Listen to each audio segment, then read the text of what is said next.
میرے اور آپ کے آقا و مولا نے ارشاد فرمایا قیامت کے دن میرے سب سے قریب وہ ہوگا جو کثرت سے میرے اوپر درود پڑھنے والا ہوگا۔ تو یہ حضور کی قربت کا ضامن ہے درود، تو اس لیے اپنی اولاد کو حضور علیہ السلام پر درود پڑھنے کی ترغیب دو۔ بچپن میں ہی اپنے گھر کے اندر مجالس درود قائم کرو، روزانہ کی بنیاد پہ ہو تو بہت اچھا، نہیں تو ہر 8 دن کے بعد ایک دن ضرور متعین کر لیا جائے۔ جمعۃ المبارک کے دن کثرت کے ساتھ درود پڑھنے کی ترغیب دی گئی ہے، اور فرمایا اس دن فرشتے حاضر ہوتے ہیں۔ تو حضرت ابو درداء رضی اللہ تعالی عنہ نے عرض کی یا رسول اللہ صلی اللہ علیہ وسلم، آپ کی حیات طیبہ میں تو ٹھیک ہے، لیکن جب آپ انتقال کر جائیں تو کیا اس کے بعد بھی یہ عمل جاری رکھا جائے؟ ابن ماجہ میں یہ روایت موجود ہے۔ تو حضور علیہ السلام نے حضرت ابو درداء سے فرمایا ہاں میرے وصال کے بعد بھی اس عمل کو جاری رکھنا، اور ساتھ ارشاد کیا کہ ان اللہ حرم علی الارض ان تاکل اجساد الانبیاء فنبی حی یرزق، اللہ نے مٹی پر حرام کر دیا ہے کہ وہ نبیوں کے جسموں کو کھائے، نبی قبروں میں زندہ ہوتے ہیں اور ان کو رزق بھی دیا جاتا ہے۔ تو کہا کہ یہ میرے بعد بھی میرے اوپر درود کے سلسلے کو جاری رکھنا۔ تو ایک مومن تو درود کے ساتھ جڑا ہوا ہے، وہ تو درود کے بغیر دن گزار ہی نہیں سکتا، الگ سے نہ بھی پڑھے تو اس کو نماز کے اندر درود پڑھنا ہی ہوتا ہے۔ درود ابراہیمی تو نماز کا حصہ بنا دیا گیا اور اس کو کثرت کے ساتھ درود پڑھنے کی ترغیب دی گئی۔ تو درود ایک ایسا وظیفہ ہے کہ جو اپنی زندگی میں جتنا زیادہ شامل کر سکتے ہو اتنا زیادہ شامل کر لو۔ ویسے بھی درود پڑھنے سے بچوں میں تقدس پیدا ہوتا ہے، بچے پاک دامن رہیں، عفت مآب رہیں، ان کی طبع میں تقدس رہے۔ آپ چاہتے ہیں، ہر ماں باپ چاہتا ہے، اور پھر دور موجود کے اندر جو فتنے ہیں تو بہت ضروری ہے کہ ہماری اولادیں تقدس مآب رہیں، تو ان کو درود کی ترغیب دو، تو اس کا عملی نتیجہ یہی ہوگا کہ ان میں تقدس کا جوہر پیدا ہوگا اور ان کی عصمت کی حفاظت رہے گی۔ اور درود شریف پڑھنے والے بچے اور درود شریف نہ پڑھنے والے بچے دونوں کی عادات میں فرق ہوتا ہے۔ درود پڑھنے والوں کی طبع میں رقت، لطافت، نرمی، محبت، شفقت جیسے جذبات پیدا ہوتے ہیں۔ یہ درود شریف کا عملی نتیجہ ہے۔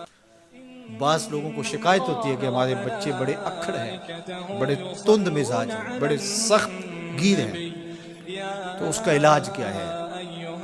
تو اس کا علاج یہی ہے کہ ان کو درود کی تسبیح دو۔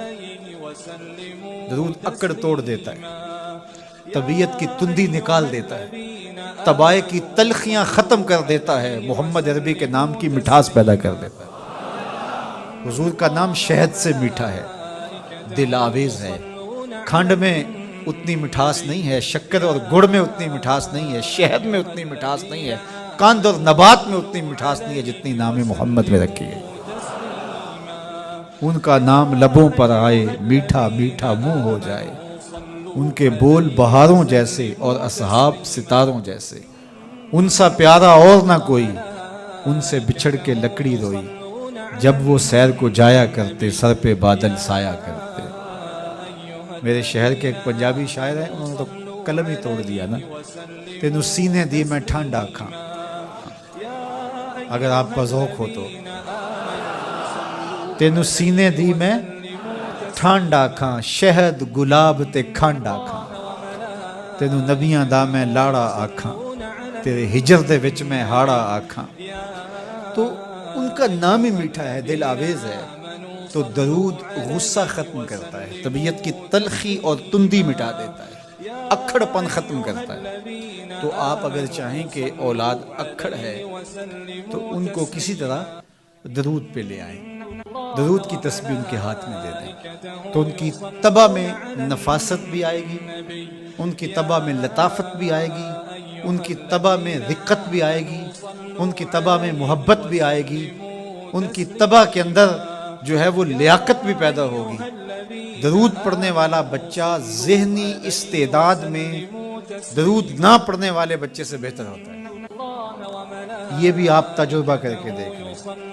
2 بچے برابر ذہنی استعداد رکھتے ہوں اور ان میں سے ایک بچہ درود پڑھتا ہو اور ایک درود نہ پڑھتا ہو تو درود پڑھنے والا بچہ آگے ہوگا. یہ درود کی برکتیں ہیں, یہ درود کی رحمتیں ہیں. تو درود کثرت سے پڑھنا اپنی اولاد کو سکھائیں گے.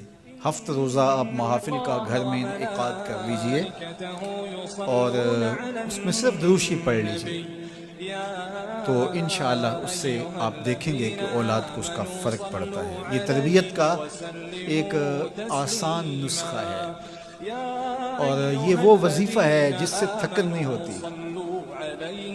یہ وہ وظیفہ ہے جس سے طبیعت میں تلخی نہیں آتی. کہتے ہیں وظیفہ میں نے پڑھا ہے تو وظیفہ پڑھتے پڑھتے میری طبیعت میں یہ ہو گیا. وہ بات کہتے ہیں وظیفہ الٹ پڑ گیا. بڑے وظیفے الٹ پڑھ سکتے ہیں لیکن درود الٹ نہیں پڑھتا. درود ہے ہی سیدھا, یہ الٹوں کو بھی سیدھا کر دیتا ہے. تو درود پڑھیں اور یہ منہ بھی میٹھا رکھے گا, یہ دل بھی ٹھنڈا رکھے گا, یہ دنیا بھی ٹھنڈی رکھے گا اور آخرت بھی ٹھنڈی کر دے گا. درود چراغ بھی ہے, درود کستوری بھی ہے, خوشبو بھی ہے, مہک بھی ہے, شہد بھی ہے, گلاب بھی ہے, کھنڈ بھی ہے اور سینے کی ٹھنڈ بھی ہے. تو درود اپنی طبع کے اندر اچھی طرح سے راسخ کر دیں اور اپنی اولادوں کی طبع میں اس کو راسخ کریں. اس سے آپ عملاً دیکھیں گے, میں سالوں کی بات نہیں کرتا, اشروں مہینوں کے اندر آپ فرق پڑتا دیکھیں گے.